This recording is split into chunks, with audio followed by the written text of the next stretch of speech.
Assalomu alaykum do'stlar. Bugungi qisqacha roligimizda asosan parrandalarda, xo'rozlarda og'ziga toshib ketadigan stomatitni davolashni oldini olishni o'rgataman. Bu asosan davolash bo'yicha.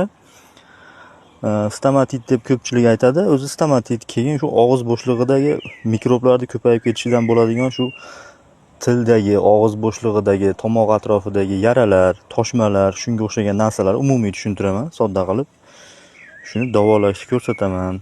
Buning uchun birinchi o'rinda bizga kerak bo'ladi mana odam apteka sotadigan glitserin, yod.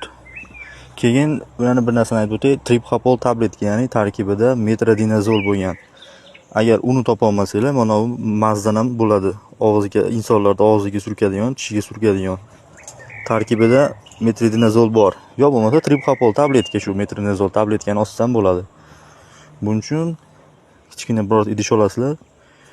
Shunga glitserin tortib olasizlar qanchadir miqdorda. Men mana 3 gram bir 5 kun ketadigan tayyorlab beraman.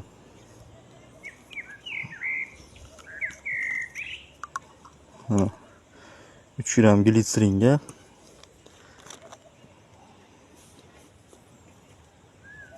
besh tomchi yod qo'shaman. Bundan avval iloji bo'lsa margansovkali suv tayyorlab, og'zini yaxshilab chayib olish kerak. Yara toshgan og'zini xo'rozda.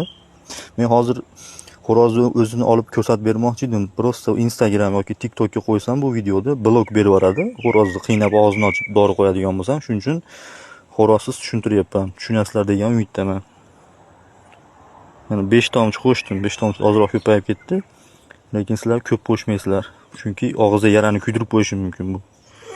Buni aralashtirib, xo'roz og'zini birinchi shu margan sopkali suv bilan yaxshilab artib olasizlar, tozalab. Har doim shu dorini qo'yishdan avval. Mana glitseringa 3 gram glitseringa 5 tomchi, 6 tomchi yod qo'shdim. Endi shuni og'zidagi yaralarga, shu tildagi yaralarga, tilining tagidagi, og'zining ichidagilarga yaxshilab surkasizlar. Buni zarari yo'q, ichiga ketib qolsa ham bo'laveradi. Og'ziga surtgandan keyin bir qancha vaqt o'tgandan keyin 5 minut, 10 minutdan keyin shu mazdan surtasizlar. Buni ham shunaqa lo'pchikka shunaqa chiqarib turib surtsanglar bo'ladi bemalol. Yo bo'lmasa tabletkani metronidazol tabletkani, ya'ni tripxapol tabletkani tuyib turib sepasizlar og'ziga. Keyin bu davolash mobaynida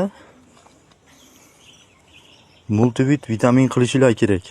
Bu nima uchun? Nimaga desangiz, og'izdagi toshmalar asosan immunitet tushib ketgandan, organizmida, keyin berilayotgan ozuqasida, yemida, donida vitamin